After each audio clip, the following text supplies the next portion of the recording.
Ceci est le programme de formation en gestion d'affaires de la Fondation Tony Elumelu. Module 1. Démarrage de votre entreprise.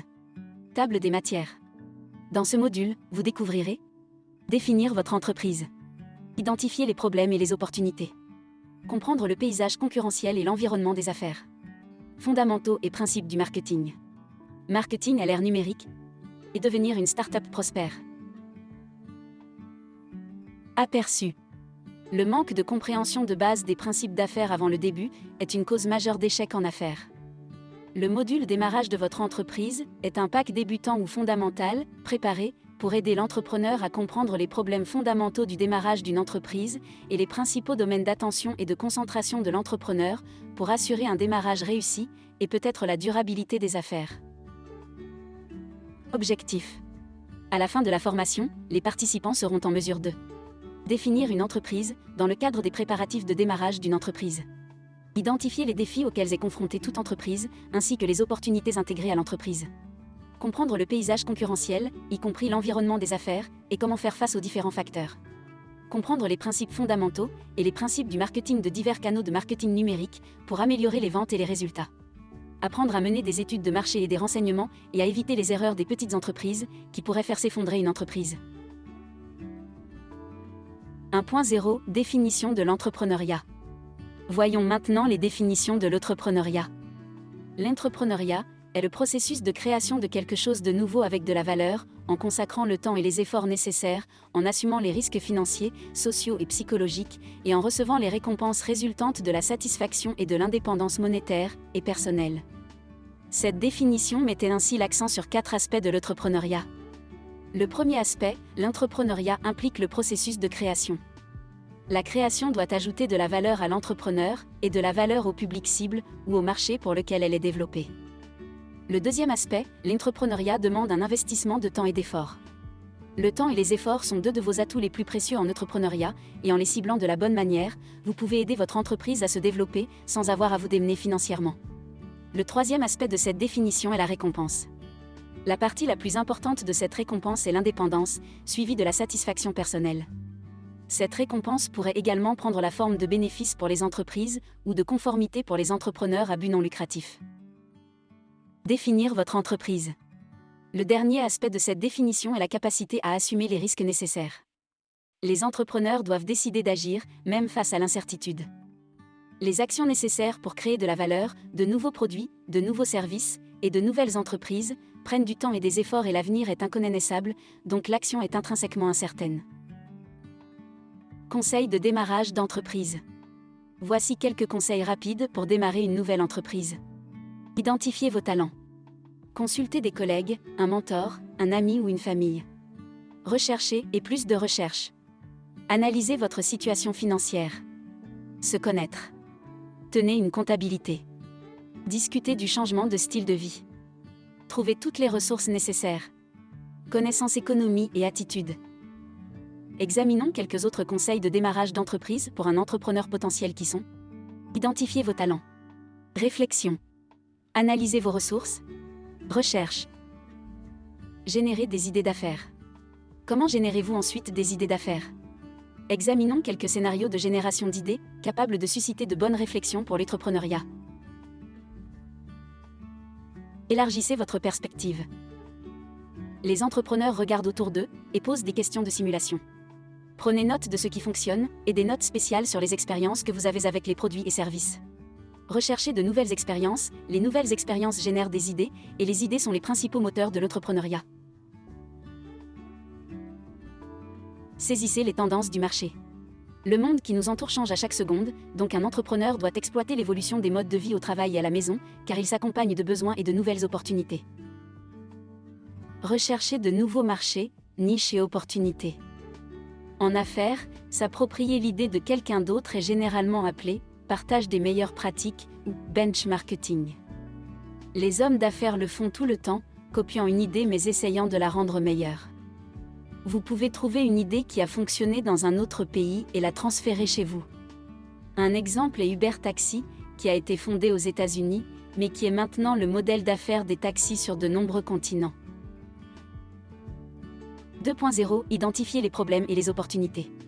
Reconnaître et surmonter les pièges courants associés à la croissance est essentiel si votre entreprise veut continuer à croître et à prospérer. Vous devez vous assurer que la mesure que vous prenez aujourd'hui ne crée pas elle-même de problèmes supplémentaires pour l'avenir. À mesure qu'une entreprise se développe, différents problèmes et opportunités exigent différentes solutions. Défis communs dans les nouvelles entreprises. Ce qui suit met en lumière certains des risques qui affectent le plus souvent les entreprises en croissance et décrit ce que vous pouvez faire à leur sujet. Suivre le marché. L'étude de marché n'est pas quelque chose que vous faites de manière ponctuelle lorsque vous lancez votre entreprise. Les conditions commerciales changent continuellement, de sorte que votre étude de marché doit également être continue. Sinon, vous courez le risque de prendre des décisions commerciales basées sur des informations obsolètes, ce qui peut entraîner une faillite de l'entreprise. Planification. Le plan que vous avez élaboré il y a un an n'est peut-être pas nécessairement bon pour vous maintenant. Les conditions du marché changent continuellement, vous devez donc revoir et mettre à jour votre plan d'affaires régulièrement. Source d'informations. Les informations publiées peuvent fournir des informations utiles sur les conditions et les tendances du marché.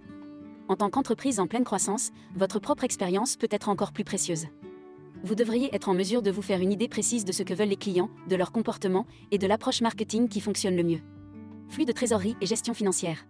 Un bon contrôle des flux de trésorerie est important pour toute entreprise. Pour une entreprise en croissance, c'est crucial. Résolution de problèmes. Les nouvelles entreprises fonctionnent souvent en mode de crise perpétuelle.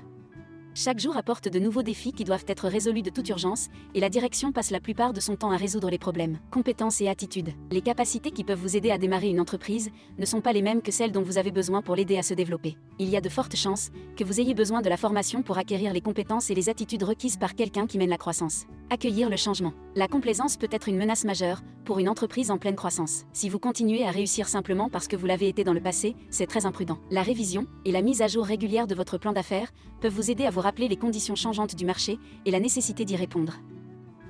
Les bons systèmes. Toutes les entreprises produisent et s'appuient sur de grands volumes d'informations, dossiers financiers, interactions avec les clients et autres contacts commerciaux, informations sur les employés, exigences réglementaires, etc. C'est trop pour suivre, sans parler de l'utiliser efficacement, sans mettre en place les bons systèmes.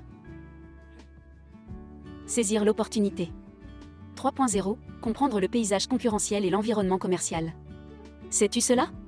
Chaque entreprise est affectée par la concurrence et l'environnement dans lequel elle opère. Par conséquent, la compréhension du paysage et de l'environnement concurrentiel de l'entreprise est une étape importante du processus de planification. Développer une prise de conscience globale des forces environnementales à grande échelle aidera l'entrepreneur à identifier tous les facteurs externes qui pourraient avoir un impact sur l'avenir de votre organisation. Les 3 Q. Il y a quelques questions qui vous aideront à analyser vos concurrents. Vous devriez chérir les concurrents coriaces, car ils vous aident à rester sur vos gardes tout le temps. Qui sont vos concurrents ? Un concurrent est une personne ou une organisation qui peut satisfaire les besoins de vos clients, maintenant ou à l'avenir. Que veulent les concurrents ? Quels concurrents ne dépendront pas de leurs objectifs commerciaux, qui pourraient être des objectifs de profit à court ou à long terme ? Que peuvent faire les concurrents ? Ils essaieront constamment d'offrir un meilleur service client, une meilleure qualité des produits et un meilleur marketing. Ainsi, le paysage concurrentiel comprend force économique. Les projections économiques sont importantes en entrepreneuriat car elles affectent votre entreprise, votre industrie, vos fournisseurs et vos clients. Considérez l'impact des conditions économiques sur la période en raison de la pandémie de coronavirus. Les entreprises sont aux prises avec des pertes de revenus et des chaînes d'approvisionnement perturbées, alors que les fermetures d'usines et les mesures de quarantaine se répandent dans le monde entier, restreignant les mouvements et le commerce. Facteur gouvernemental. Un entrepreneur doit être au courant des changements dans les politiques et réglementations gouvernementales, des développements juridiques qui peuvent affecter leur entreprise. Un exemple est qu'un certain gouvernement a récemment augmenté les taxes à l'importation et à l'exportation, ainsi que d'autres taxes de 5% à 7,5%. Ces changements peuvent se produire au niveau fédéral, étatique et local. Si des événements similaires se produisaient dans votre pays, comment pourriez-vous continuer à faire fonctionner votre entreprise sans conséquences négatives ? Force technologique. Le fait de ne pas surveiller et traiter les principales innovations technologiques peut nuire à l'avantage concurrentiel d'une entreprise, en particulier si des entreprises concurrentes utilisent des améliorations techniques. Force démographique. Il s'agit des tendances des caractéristiques de la population, telles que l'âge, la composition ethnique, l'éducation, la famille et la répartition par sexe. Les changements dans les facteurs démographiques peuvent avoir un impact significatif sur une entreprise émergente, en particulier s'il indique les tendances en développement. Les changements peuvent affecter la demande pour le produit d'une entreprise et la main-d'œuvre, pour la capacité d'une entreprise à embaucher des employés. Force mondiale. Les changements dans l'environnement mondial offrent d'énormes opportunités et des menaces potentielles pour les entreprises. L'importance d'accéder aux marchés mondiaux s'est accentuée en raison du développement des communications par satellite, des modes de transport moins chers et plus rapides, de la privatisation de plusieurs entreprises étrangères et des alliances économiques entre les pays. 4.0 Fondamentaux et principes du marketing. Concept de marketing. Il existe 4 concepts marketing que les entreprises utiliseront dans leurs objectifs marketing. Tous visent à réaliser des bénéfices et des objectifs, mais l'orientation et les moyens par lesquels ils le font seront différents. Ils suivront généralement l'un de ces 4 concepts majeurs. Concept de produit. Cette orientation de gestion indique que si vous construisez un produit de qualité et fixez un prix raisonnable, très peu d'efforts de marketing sont nécessaires pour le vendre. Le produit génère la demande, construisez-le, et ils viendront. Concept de vente. Cette orientation de gestion indique que les consommateurs n'achèteront normalement pas suffisamment d'un produit, à moins qu'il ne leur soit promu de manière agressive. Concept marketing. Cette orientation de gestion indique que l'objectif principal d'une organisation est d'identifier les besoins des consommateurs, puis d'adapter l'organisation de manière à satisfaire les besoins des clients de manière plus efficace et efficiente que la concurrence. Concept sociétal.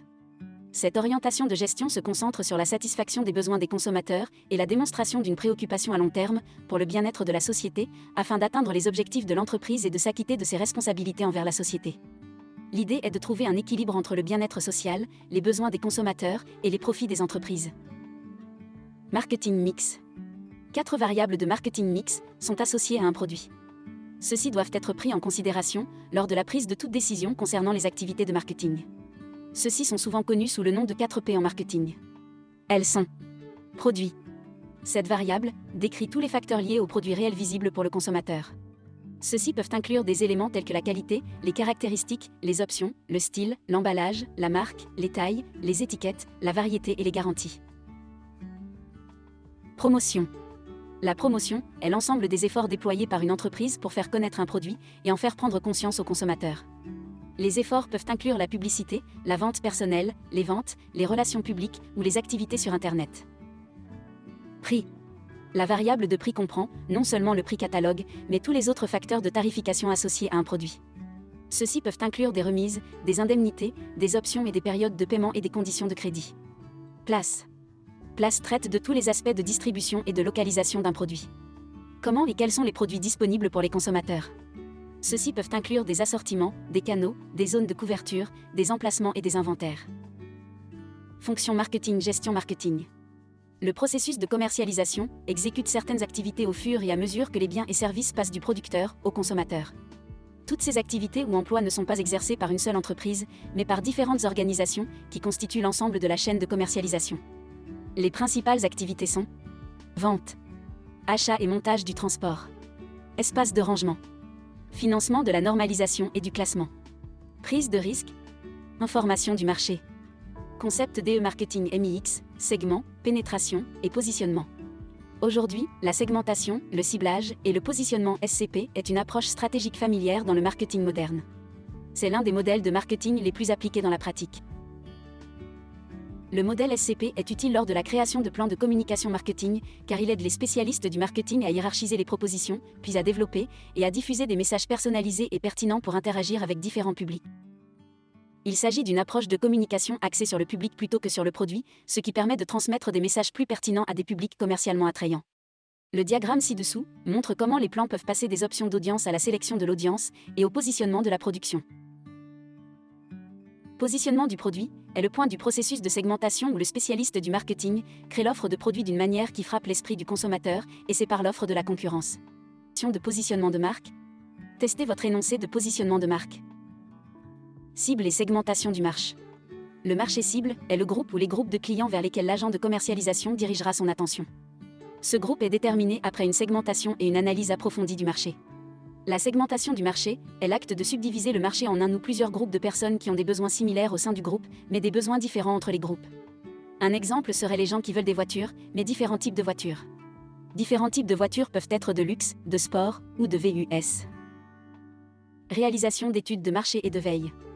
La recherche marketing est le processus de collecte, d'analyse et de communication d'informations marketing pouvant être utilisé pour répondre à ces questions ou résoudre des problèmes afin d'améliorer les résultats d'une entreprise. Cela peut aider beaucoup à découvrir les tâches de base et intrigantes nécessaires pour vous aider à réussir dans votre entreprise. Les tâches suivantes peuvent être entreprises et résolues. Développer des idées et des conceptions de produits.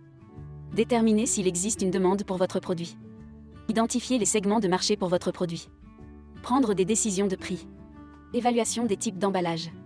Évaluation des promotions en magasin. Mesurer la satisfaction de vos clients. Mesurer la satisfaction de vos partenaires de distribution. Évaluation de l'efficacité de votre site web. Prendre des décisions sur les canaux marketing. Comment une recherche efficace peut-elle développer votre entreprise? Voici 4 raisons pour lesquelles une recherche efficace peut aider votre entreprise. Cela fait croître votre entreprise. Tous les propriétaires de petites entreprises veulent faire croître leur entreprise, mais beaucoup ne savent pas par où commencer. La recherche est votre meilleur outil pour tout type de développement de produits, de lancement ou d'expansion commerciale. L'étude de marché concentre l'entreprise sur le client. En termes simples, l'étude de marché est le processus d'analyse des données sur un marché, un produit ou un service. Et l'avantage le plus évident est sa capacité à vous aider à comprendre votre client. Qui sont-ils? Que veulent-ils? Que attendent-ils? Une fois que vous aurez compris les besoins de vos clients, vous pourrez adapter votre entreprise pour y répondre. Cela aide à comprendre votre concurrence. Connaître vos concurrents et ce qu'ils offrent peut vous aider à faire ressortir vos produits, services et marketing. Bien sûr, la recherche vous permet de fixer vos prix de manière compétitive, mais elle vous aide également à apprendre de vos concurrents et à mieux faire les choses. Il vous permet de tester le succès. Besoin d'aide pour déterminer si un nouveau produit ou service se connectera avec votre client. La recherche est le moyen le plus efficace de tester des idées avant. Vous décidez d'aller à plein régime avec eux. Grâce à des mesures, les propriétaires de petites entreprises sont en mesure de voir quels concepts, campagnes et messages résonnent le mieux auprès des clients cibles. Cela garantit votre pertinence. Pour rester performante, toutes les entreprises doivent anticiper et réagir aux changements afin de rester pertinentes. En recherchant l'évolution des besoins des consommateurs et en analysant les réactions de vos concurrents, vous garantissez la longévité et la pertinence sur le marché. L'étude de marché permet aux propriétaires d'entreprises de rester innovants et performants et d'évoluer avec le temps. Le marketing à l'ère numérique. Le marketing numérique, également connu sous le nom de marketing en ligne, est un terme générique pour toutes les activités de marketing et d'engagement effectuées via les canaux médiatiques en ligne. Le rôle du marketing numérique est de vous aider à être trouvé, à vous faire remarquer, à obtenir des prospects, puis à transformer ces prospects en clients fidèles. Voici les canaux et stratégies de marketing numérique que chaque organisation devrait apprendre, adopter et adapter. Site web, marketing de contenu, marketing par email, médias sociaux, recherche organique, SEO, annonce display, marketing mobile, marketing d'affiliation, publicité au paiement par clic, PPC, marketing par messagerie instantanée. Tendance à l'ère du numérique. Voici les tendances à considérer. Le consommateur moyen est exposé à environ 10 000 messages de marque par jour. De nombreux consommateurs consultent le site web d'une entreprise lorsqu'ils choisissent un fournisseur de services ou un produit. À tout moment, les consommateurs achètent quelque chose. Beaucoup de gens vont en ligne pour trouver des produits et des services. De nombreuses expériences en ligne commencent par un moteur de recherche. De nombreux consommateurs font autant confiance aux avis en ligne qu'aux recommandations personnelles.